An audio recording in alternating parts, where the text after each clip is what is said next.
Sejam bem-vindos a mais um Podqueries. Estamos aqui hoje com o professor Douglas Castro. Ele é professor da Digital College e vou deixar aqui um pouco para ele falar sobre si, né?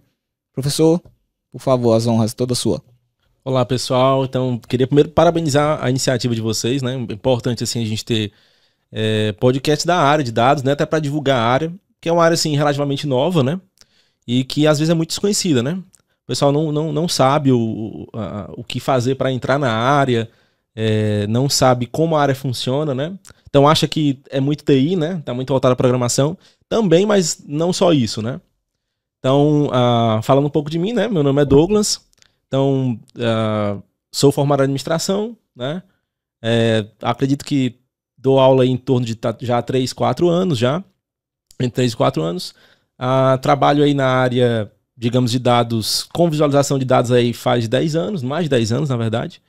E aí, mais especificamente aí com engenharia de dados, por volta de 4 anos, né? E sou professor da Digital College, né?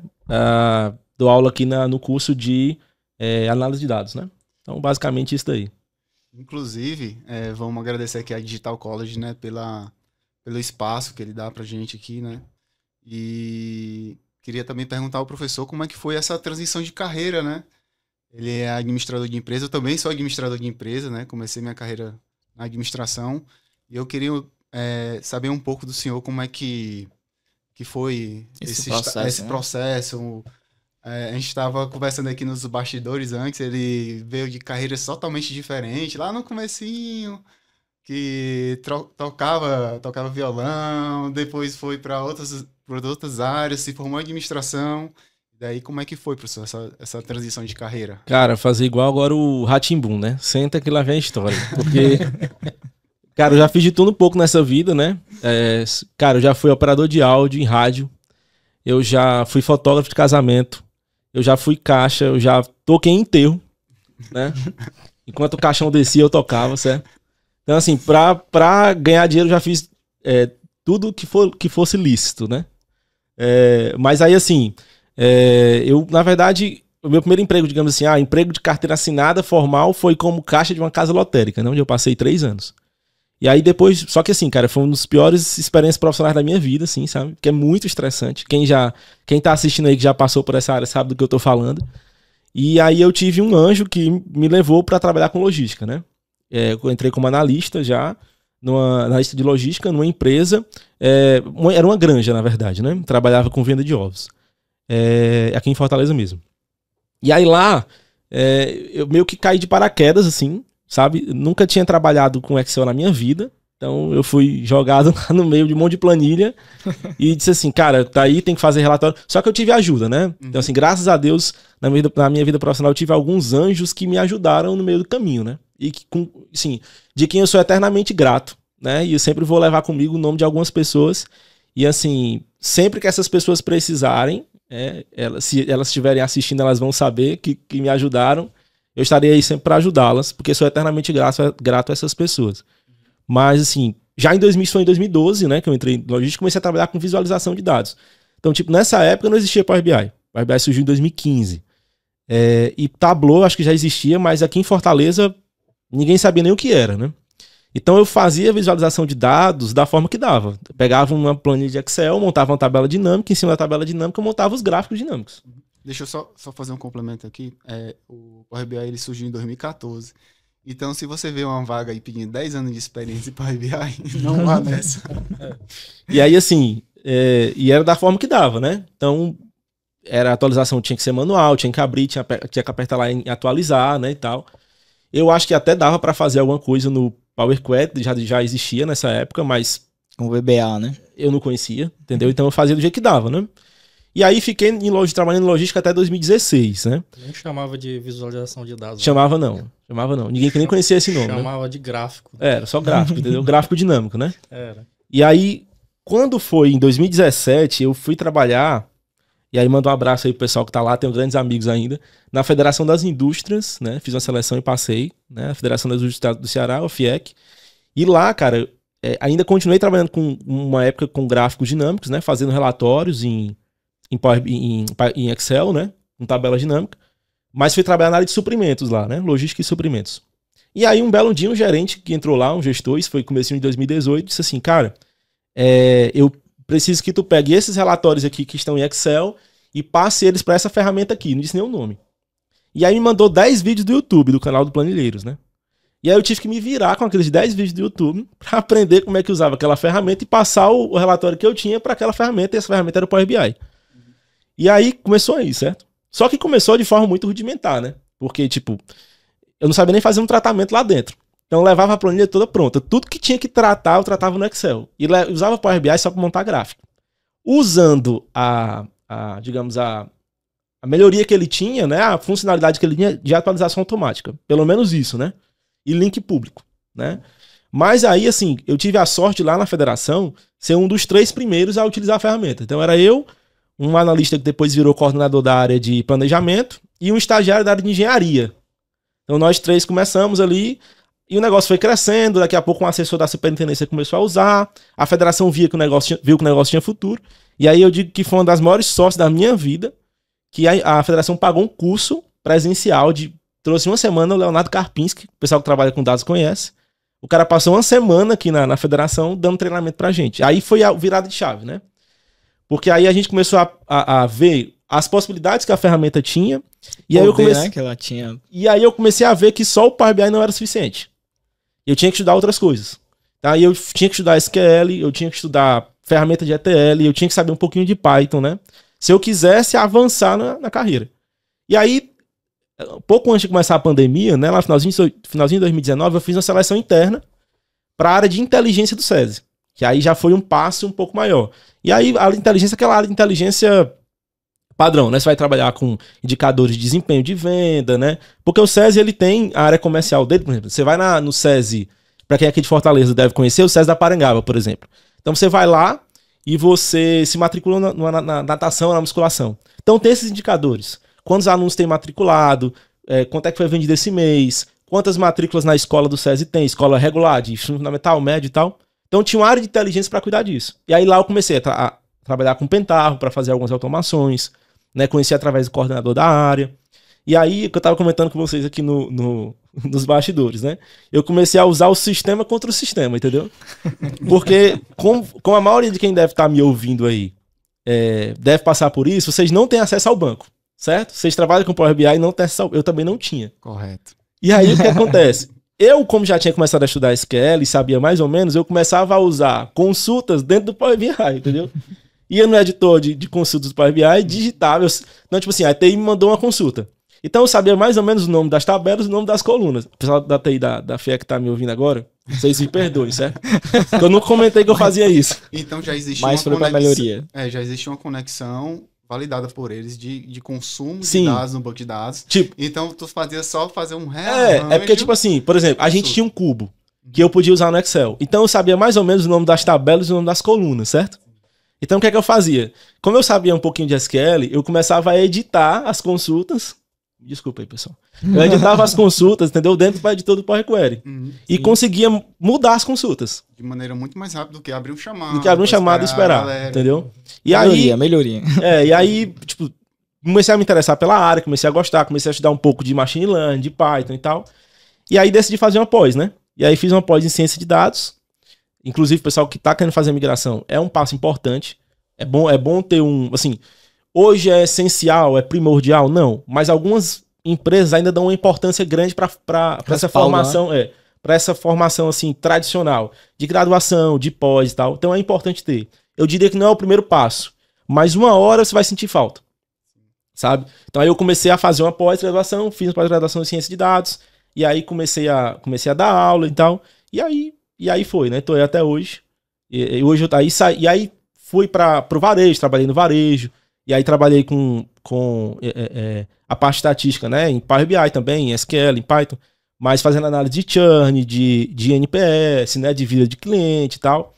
Depois fui trabalhar no setor bancário, né? Trabalhei para uma empresa que era uma cooperativa de crédito. E aí estou hoje... Aí depois saí de lá, fui para onde eu estou hoje, que é a Controladoria Geral do Estado, né? Então... E é uma empresa maravilhosa de se trabalhar, né? E aí a minha carreira acabou indo meio que... Eu brinco até assim, sempre que eu tentei ir para a ciência de dados, que eu já tentei algumas vezes, a vida diz assim, o seu negócio não é aqui, o seu negócio é engenharia de dados, vá para engenharia de dados, entendeu? Sempre que eu tentei sair para outra área, a vida me empurra de volta para engenharia de dados. Então é a área que me faz acordar de segunda-feira feliz da vida porque eu vou trabalhar, entendeu? Para o pessoal que está nos escutando, qual, na sua visão, a diferença entre o analista de dados, o cientista e o engenheiro? Eu ia fazer essa pergunta agora. Cara, assim, não faça piada interna, né? Não, fazer assim, a gente vai falar na teoria, certo? Mas na prática a teoria é outra, né? Porque assim, uma coisa é o que está descrito, digamos assim, o que está convencionado de diferença. Mas na prática as empresas não fazem essa distinção, né? Então ela contrata um cara fazer tudo, certo? Mas assim, basicamente o analista de dados ele está muito voltado ao negócio, né? Então normalmente o analista de dados vai estar dentro da área de inteligência da empresa. Então ele vai fazer análise, tipo assim, qual o perfil do cliente, vai fazer uma clusterização, ele vai analisar, por exemplo, qual o desempenho que foi programado para a empresa ter e qual que ela teve. Então ele vai, por exemplo, fazer um diagnóstico para trás, né, do passado, para saber qual a meta que você deve estipular para a empresa no ano que vem. Então ele vai estar muito voltado dentro do negócio, tá? E aí você tem um cientista de dados que é meio que assim, o analista de dados vai olhar para o passado, o cientista vai olhar para o futuro. Então ele vai pegar os dados históricos, vai tentar prever com base em modelos estatísticos, e aí, como eu gosto de brincar nas aulas, né? É modelo estatístico, não é a mãe de Iná, certo? Então, se no seu teste, 100% não, no seu teste, certo? Se você fez um modelo de machine learning e deu 100%, meu amigo, volte que tá errado. Não existe modelo 100%, né? Ele vai tentar prever o futuro com base nos dados históricos que ele tem. E aí ele vai trabalhar muito com essa previsão de futuro, né? Tentar prever o futuro. Estatística, né? Só o que acontece, né? O pessoal começou com essa moda de cientista de dados e queria que o cientista de dados cuidasse de tudo, inclusive de pegar dados, buscar dados na fonte. Muitas empresas ainda fazem isso. Um cientista achando que ele vai fazer tudo. Que fazer tudo. Só que o que acontece é o seguinte, a expertise dele não é essa. E aí começou a haver a necessidade de ter alguém que fizesse o suprimento de dados para o analista de dados, para o cientista de dados. E aí nasce a figura do engenheiro de dados, né? Que muita gente pergunta assim, trabalho que eu sou engenheiro de dados. Você é formado em engenharia? Não tem nada a ver com a outra, embora o nome seja engenheiro, né?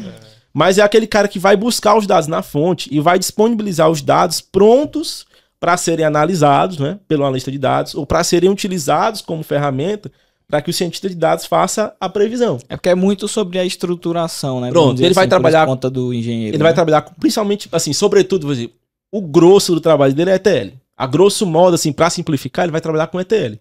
Qual ferramenta ele vai usar para fazer ETL? Aí vai depender de cada empresa e da expertise do cara. Ele pode usar ferramentas próprias de ETL, como por exemplo o Pentaho, o Integration Service, o ODI da Oracle, certo?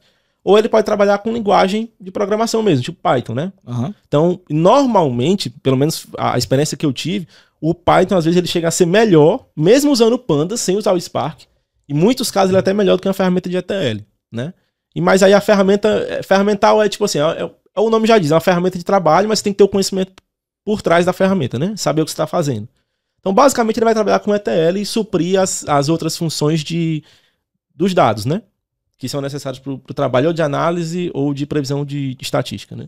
Entendi, muito boa, né? Essa abordagem para o pessoal que está nos ouvindo entender realmente qual a divisão, né? E que existe realmente essas divisões. Exatamente. E como aqui é um bate-papo, eu queria até, pegando esse gancho aí que o professor falou, o que me levou a fazer um curso, a entender mais o SQL, foi o mesmo motivo dele, entendeu? Eu participei também de alguns processos seletivos, à época, uns 2, 3 anos atrás, quando eu estava iniciando minha migração de carreira para a área de dados. E eu fui fazer alguns testes que tinha que realmente fazer a consulta no banco de dados. Eu tinha que conectar o banco de dados a um Power BI. E na época que eu fui... Eu entendia de todo o processo de negócio, mas eu não entendia ainda como fazer essa conexão. E durante os 50 minutos de teste, eu consegui conectar uma conexão. Eu gastei 50 minutos para fazer uma conexão. Coisa simples que hoje a gente faz em minutos. E eu parei e disse, cara, eu tenho que me especializar nisso. É uma área que eu gosto. É uma área analítica que eu sempre trabalhei muito para me aperfeiçoar nessa área. E eu preciso conhecer o SQL, eu preciso conhecer um ETL, eu preciso conhecer um Python. Então, buscando ali uma área, um curso que me dava toda essa ferramental, foi na Digital College que eu encontrei. E com 3 meses, eu consegui fazer uma migração de carreira. Inclusive, o Douglas foi meu professor, né? E eu consegui ingressar aí numa empresa de ramo hoteleiro. E foi a mesma prova que eu comecei a estudar, a mesma prova que aconteceu para mim nessa empresa, né? Então, eu tive que fazer um Joy, depois trazer para um Power BI e mostrar a view, né? Então, basicamente, isso é até bom falar para quem está iniciando carreira, para quem vai fazer teste de seleções. Se preparar, né? Se preparar. Normalmente as empresas colocam esse tipo de teste, onde eles disponibilizam um banco de dados, o login, e você vai conectar esse em alguma ferramenta, normalmente Power BI, alguma ferramenta de Viz, e nessa conexão ele vai pedir para tu fazer alguma join com alguma outra tabela, coisa simples, mas que determina se o candidato está apto ou não a assumir realmente uma vaga de especialista ou uma vaga de analista de dados. Uma join, uma subselect. Isso. Você tem que estar ligado em saber todos esses terminhos ali para cair nas casquinhas de banana. Exatamente. Às vezes é questão. A gente vê muitas vagas pedindo Deus e o mundo lá dentro, né? 5 anos de Python, 5 anos de SQL e tal e tal. 10 anos de Power BI que só tem 9. Como conseguir essa vaga, mesmo você tendo ali um conhecimento inicial ou, por exemplo, um ponto ali apenas, por exemplo, você não sabe Python, mas Power BI você sabe, Excel você tem domínio, SQL você sabe também, você vai perder essa vaga por conta de Python, né? Então a gente gostaria de ouvir um pouco dessa opinião e alguma experiência que você teve durante a sua história. Cara, assim, saber tudo ninguém vai saber, certo? E aí eu já digo pra você assim, se você tá pensando em escrever numa vaga e tem uma ou duas tecnologias que você não conhece, escreva, sabe? Porque assim, aquele negócio, não você já tem, né? Vá buscar humilhação, né? Mas assim, tô brincando, não assim, tipo assim, você não vai saber tudo. Se você não sabe uma ou duas, né? O máximo que pode acontecer é você não passar. Só que você vai acumulando experiência de entrevista, acumulando experiência de teste prático, teste técnico, né? Então, tipo assim, pra compartilhar com vocês, por exemplo, várias vezes eu já fiz isso. Pessoal, não tô querendo ser desonesto, tá? Não é desonestidade. Porque o que eu fiz não é desonestidade. Mas, tipo assim, é porque às vezes você tem que arriscar. Vou contar um caso pra vocês. Certa vez eu tava fazendo uma entrevista, eu não vou dizer o ramo, porque vocês vão olhar no meu LinkedIn e vão saber que empresa é essa, Mas aí é o seguinte, ó. Eu tava fazendo uma entrevista e a empresa trabalhava com Oracle, certo? E aí, todo o ambiente dela era Oracle. Então, o banco era Oracle, a ferramenta de ETL era o ODI, a ferramenta de visualização era o OBE, que pra quem não conhece, é uma maravilha, o OBE, lindo. Parece os gráficos da década de 90 do Excel, certo? E aí, na época, eles estavam até fazendo a migração do OBE pro Power BI. Então, a função na empresa para a qual eu seria contratado seria, basicamente, fazer a migração do que estava em OBE para Power BI e atender chamados de ETL. Algum ETL deu pau e tal, beleza, show. E aí na entrevista, entrevista técnica, a entrevista estava muito boa e tal. E aí chegou uma hora que ela disse assim, Douglas, você... primeiro ela perguntou se eu sabia Oracle, né? Você já trabalhou com Oracle? Eu disse assim, não, nunca trabalhei com Oracle, mas e não era mentira. Eu tenho experiência com SQL Server, eu tenho experiência com Postgres, né? Com MySQL. E tipo assim, o esqueleto das linguagens SQL é o mesmo. Então select sempre vai ser select, create sempre vai ser create, join sempre vai ser join. O que é que muda? Cuidado pelo menos com o update, né? Mas assim, o esqueleto sempre vai ser o mesmo. O que é que vai mudar? O Oracle usa extract e o Postgres usa datepart, por exemplo. Mas sempre vai ter uma mudança. Nada que você vá no Google e diz assim, como é que eu faço um datepart no Oracle? Ele vai explicar. O importante é que você saiba o esqueleto, né? Eu disse, olha, eu nunca trabalhei com Oracle, mas eu conheço as outras e nada que um tempo, 15 dias para me acostumar com as particularidades do PLSQL, que é a linguagem do Oracle, né? Não resolva. Beleza. E aí ela disse assim, e tu já trabalhou, na verdade, não, cara, tu já trabalhou com Procedure já? Aí pra quem tá assistindo aí que não saiba o que é meio que uma linguagem de programação dentro do SQL. Então você vai ter if, tem loop, tem um bocado de coisa lá. E aí cada uma vai ter uma particularidade. Por exemplo, o Postgres usa, acho que é PGSQL, eu acho. O SQL Server usa o TSQL, né? O Oracle é o PLSQL. E aí, sabe aquele pensamento assim que é em 1 milésimo de segundo, mas você pensa 1000 coisas? Aí eu pensei assim, cara, eu já disse que não trabalhava com Oracle, né? E eu não era júnior nessa época já. Eu acho que eu já tava de pleno pra sempre. Aí eu disse, cara, se eu disser que não sei Procedure, vai ser 2 que eu não sei, né? Eu sei. Cara, eu sabia que uma Procedure tinha um declare em cima, um begin e um end. Eu só sabia isso. Mas nunca tinha feito uma Procedure na minha vida. Aí, sabe trabalhar com Procedure, porque a maioria dos nossos ETLs são em Procedure. Cara, tinha Procedure lá de 600 linhas.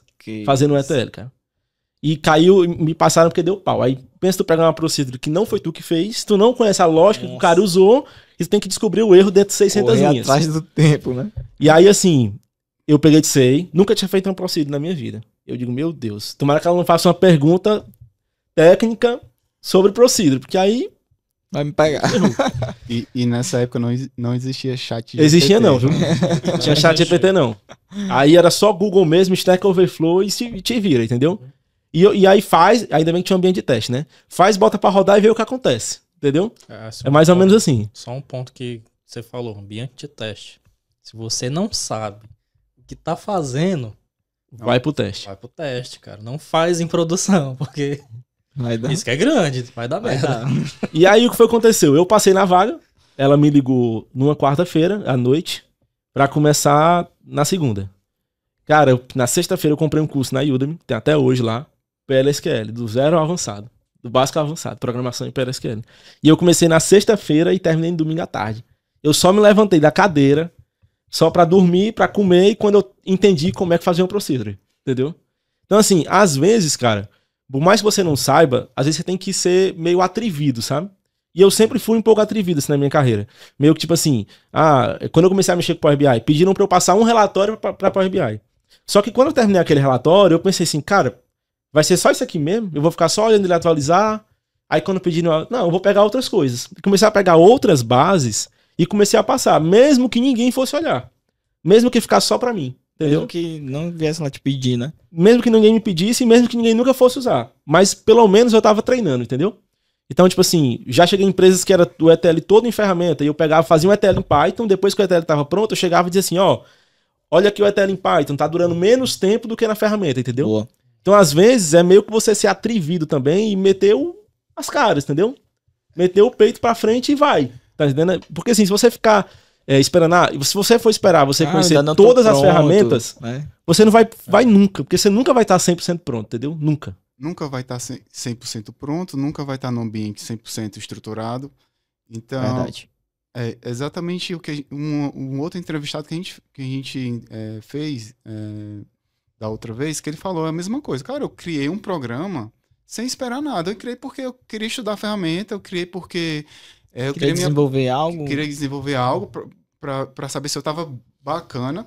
E eu acho que isso é uma característica da pessoa mesmo que tem um potencial de crescimento, é fazer essas coisas, não esperar vir uma demanda, é ser proativo.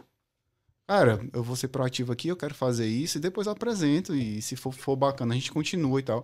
Eu acho que é uma característica de sucesso da pessoa, entendeu? Eu acho que, tipo assim, não vá só propor alguma coisa. Vamos fazer isso. Hoje eu tava dando aula hoje, e um aluno veio me dizer assim, é porque o pessoal lá não... Ele perguntou, professor, como é que eu resolvo isso aqui? Eu disse, cara, tu vai fazer isso e isso em Python. Caso tu tenha dificuldade, eu lembro que ele precisava pegar comentários tinham 700 caracteres. Eu disse pra ele, cara, vai no ChatGPT e procura uma biblioteca chamada NLTK, que ela vai fazer análise de sentimento, né, de texto. Aí lá, mas o pessoal lá não gosta de Python, não sei o que, não quer que use. Aí eu disse, cara, faz o seguinte, não propõe. Faz e quando tiver pronto, tu mostra. Porque se você for propor, vai aparecer 1000 dificuldades. Não dá certo, não tem onde botar pra rodar, ninguém sabe usar Python. Faz, entendeu? Quando tiver pronta a solução feita, e aí tu tiver o resultado daquilo ali, você vai e apresenta. Fiz isso, o resultado é esse, a gente vai resolver esse problema aqui. É diferente do que você propor alguma coisa pra começar talvez um dia. Né? Então, às vezes é melhor você meter a cara, sabe, botar o pé na frente. E ainda é uma estratégia, né? Você vai chegar com algo já pronto, aí o cara... Você já fez isso aqui tudo? Sim. Fiz isso aí tudo. Exatamente.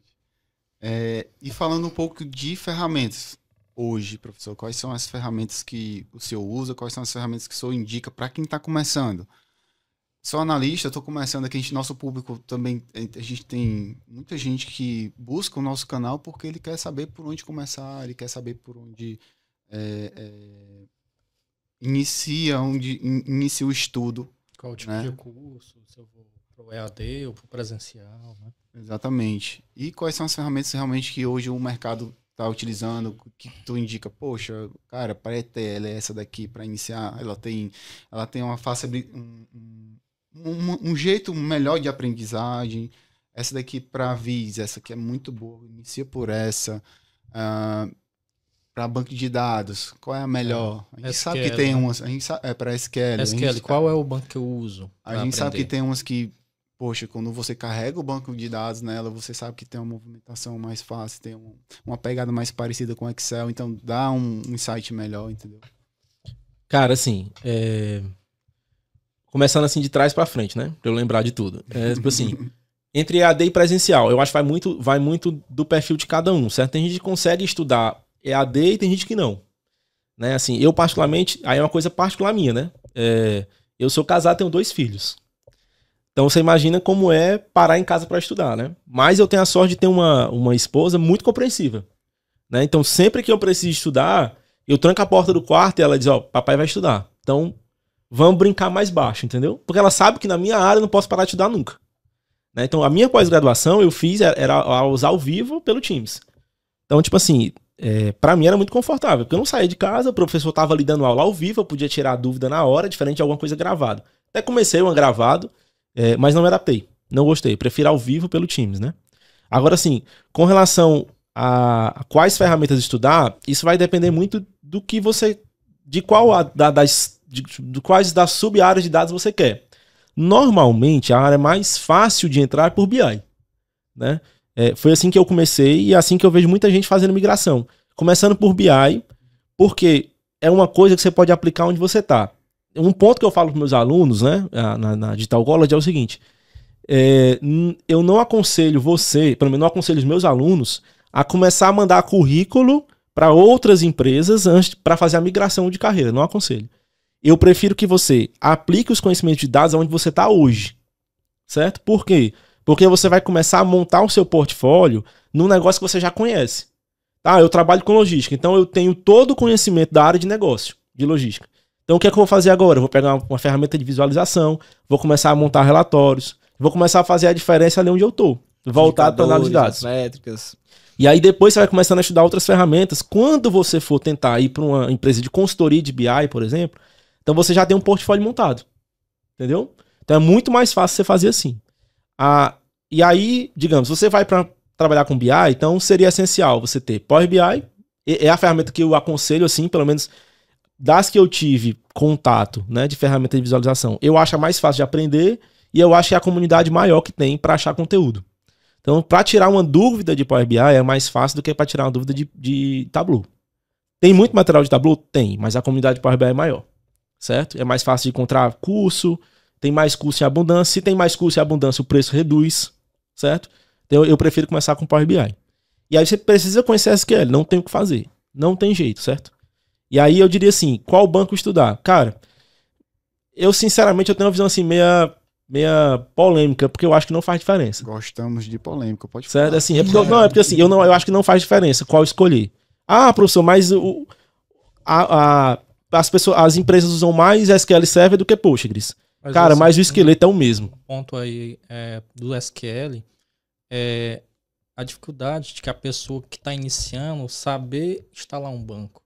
Sim. Entendeu? Sim. Qual é a ferramenta que você indica hoje no mercado? Cara, facilmente eu vou abrir o meu computador, vou abrir ali uma IDE, um SGBD, facinho de instalar na minha máquina para mim poder já começar a trabalhar. Eu diria o seguinte, instala o Postgres, é mais fácil instalar do que o SQL Server.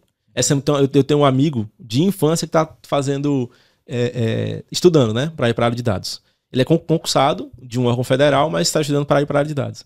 E eu tive que entrar no NDES com ele para poder instalar o SQL Server, porque não é uma instalação simples. É uma instalação complicada. E o Postgres é muito fácil. Então eu diria, tá começando, cara, instala o Postgres e pega o Dbeaver. Não sei se vocês conhecem, quem tá em casa aí assistindo. Bom. O Dbeaver é como se fosse você precisa de uma ferramenta para conectar com o banco. Até como se fosse PGAdmin, como se fosse o Management Studio do SQL Server. Então é uma ferramenta muito intuitiva, muito fácil de usar. É um conector universal, né? Usa em qualquer banco. E aí, eu diria para começar com Postgres, porque o esqueleto é o mesmo, cara. Como eu falei antes, o que vai mudar é que algumas funções no Postgres têm outro nome em outros bancos, digamos assim, né? Mas a função é a mesma. Ah, eu quero extrair um ano de uma data. No Postgres é datepart, eu acho que no SQL Server e no Oracle é o mesmo, que é o extract, né? Então, mas o esqueleto é o mesmo, entendeu? E você precisa saber uma ferramenta de ETL, né? Então, eu gosto foi a ferramenta que eu comecei, eu gosto de indicar o Pentaho. Porque é arrastar e soltar. É muito mais fácil de utilizar do que outras ferramentas. Não tem nem comparação o ODI, que é da Oracle. Ele é um canhão, certo? Mas é complexo de aprender. E tem pouco material para estudar, entendeu? O Integration Server da Microsoft também é muito bom, mas ele não é tão simples quanto um Pentaho. Então, se você está começando, tem que entender a lógica por trás do negócio, é melhor pegar uma ferramenta mais simples. Porque a sua preocupação vai ser entender como é que monta um banco dimensional e não entender como a ferramenta funciona. Entendeu? E aí, eu diria que para BI essas três são essenciais. E aí, se você souber um Python, é um plus, né? Meio que seria o seu diferencial, entendeu? Essas três são obrigatórias e o Python, digamos, lhe destacaria dos outros, dos demais, né? Recentemente eu estava conversando com um colega, ele participou de algumas seleções, e ele me disse que a maioria dos analistas que ele encontrou no meio do caminho só sabiam Power BI. Quem tinha SQL já era um diferencial para as empresas. Para você ver o nível, assim, tem muita galera migrando, mas a galera tá só focada em Power BI. É porque assim, o pessoal acha que a parte de BI é montar gráficos, entendeu? E eu acho que assim, muito porque a forma errada como isso foi vendido, entendeu? Porque o pessoal tá muito preocupado em vender curso. Lá vai eu com outra polêmica, né? O pessoal gosta muito de vender curso. Então começa com esse negócio, vamos vender um curso. E aí faz um curso, eu já vi, cara, anúncios absurdos no Facebook não, no Instagram, de cara dizendo assim, do zero ao analista de dados, analista de dados, não é analista de BI não, viu? Do zero ao analista de dados em 3 meses. Cara, é impossível. É impossível, eu digo pra você sem medo de ser feliz. Não dá. Porque é muita coisa. Não é só montar gráfico. Montar gráfico, pegar o dado e botar dentro do gráfico é 30% do processo. 70% do processo vai ser preparar os dados. Entendeu? Então só o Power BI não é suficiente. Você pode até conseguir, mas só que você vai durar pouco tempo no mercado. Você não vai ter valor no mercado. Entendeu? E continuando na polêmica sobre esse tema de como é vendido a análise de dados, de como é vendido o analista de BI, você vê o reflexo disso nas inscrições que são abertas, por exemplo, no LinkedIn. Você abre o LinkedIn, você vê a quantidade de inscritos por vaga. Para análise de dados, a gente está vendo aí, dependendo da empresa, 1.000 inscrições de um dia para o outro. E são pessoas que não estão preparadas para a vaga, né? Então, é um reflexo realmente do que o senhor está falando. Cara, o cara vende... Em 3 meses, o cara vira um analista de dados. E não é assim, né? A gente... Cara, eu estou observando muito esse aumento de candidatos que não estão preparados para análise de dados. Aí, assim, e o pior é que é complicado você conseguir... Porque, tipo, você tem um perfil bom. Você é um cara que conhece SQL, sabe Pentaho, né, sabe Python e tal. Aí tu vai se candidatar numa vaga dessa que tem 2.000 inscritos, como eu já vi. Como é que tu vai fazer pro cara ver o teu currículo, que é bom no meio de um monte de currículo ruim? E eu vou lhe dizer. Você vai fazer o seguinte. Fica a dica aí. Vale um corte. Pessoal. Conversa em qual câmera. Eu consegui muita entrevista dessa forma, certo? Teve uma época que eu tava fazendo entrevistas pra sair do país. Acabei passando em 2, podia escolher e tal, mas por motivos familiares a gente acabou desistindo e vamos continuar por aqui. Como é que eu consegui as entrevistas, né? Na época eu tinha LinkedIn Premium. Então, se você tá querendo trocar de área e tal, ir para a área de dados, uma dica muito boa é fazer o LinkedIn Premium. Por quê? Eu mandava o currículo e chamava o recrutador no bate-papo. Quando você tem um LinkedIn Premium, você pode mandar mensagens pro recrutador. Eu acho que tem um limite, eu não sei se são 5 ou 6 por mês, uma coisa assim. Pra tu não ficar enchendo a caixa dos recrutadores, né? Sim. Então, tipo, seleciona a vaga que tu quer. Eu quero essa vaga aqui, essa vaga é boa. Manda o currículo e mandava uma mensagem pra ele. Olha, meu nome é Douglas e tal, tenho tantos anos de experiência, eu vi a sua publicação, mandei o currículo, e eu acho que meu perfil se encaixa nessa vaga. Se você quiser marcar uma entrevista, eu estou aqui à sua disposição. Certo? Então, é uma dica muito boa pra você conseguir, tipo assim, ser visto no meio de 2.000 currículos, né? Porque recrutador nenhum vai conseguir olhar tudo. Não dá. Não É dá. a proatividade, né? E aí o cara vai ver tua mensagem, vai olhar o teu perfil, e aí, se for o caso, ele te chama pra uma entrevista, né? Às vezes não é só esperar a oportunidade chegar e ir atrás dela, né? Exatamente. Cara, muito massa essa dica, viu? Eu vou fazer. E aí fica a dica aí pra quem é bom colocar isso em paralelo, né? Pessoal, tem que estudar inglês, não tem pra onde correr. Não tem pra onde correr. Por mais que você não queira sair do Brasil, mais uma hora, tipo assim, quem já tá no mercado há um tempo, na área há um tempo, já deve ter sentido que tem um teto, certo? E aí você não consegue ultrapassar aquele teto de salário, é muito difícil. A solução, eu tô muito feliz de onde eu tô hoje. Estou extremamente, plenamente realizado, sabe? Não tenho pretensão nenhuma de trocar de empresa hoje. Mas, tipo assim, a solução pra quem já é sênior e bateu no teto é conseguir uma vaga pra trabalhar pra fora. Então, morar no Brasil e trabalhar pra fora. E aí tem que saber inglês, cara. Não tem pra onde correr. Certo? E aí, assim, eu lembro da primeira entrevista de inglês que eu fiz, cara, foi pra uma empresa do Canadá. Cara, eu acordei 3 horas da manhã e não consegui mais dormir. De nervoso, entendeu? Muito nervoso. E aí eu fui pro YouTube, 3 horas da manhã, assistir vídeo de como é que se sai bem na entrevista em inglês, sabe? E, cara, foram 30 minutos e eu não achei que fosse tão ruim a primeira experiência, né? Não achei que fosse tão ruim passar 30 minutos falando inglês, cara. É muito difícil no começo, sabe? Muito difícil. Mas você vai fazendo uma, fazendo outra, fazendo outra, fazendo outra, e com o tempo você vai pegando a manha, entendeu? E aí você passa por cada coisa, cara, que é história. Uma vez nessa entrevista, cara, a mulher falava tão rápido, cara. Você pensa uma pessoa que fala inglês rápido, agora multiplica por 10. Eu acho que é porque ela tinha 10 entrevistas pra fazer no dia e não tinha tempo. Uhum.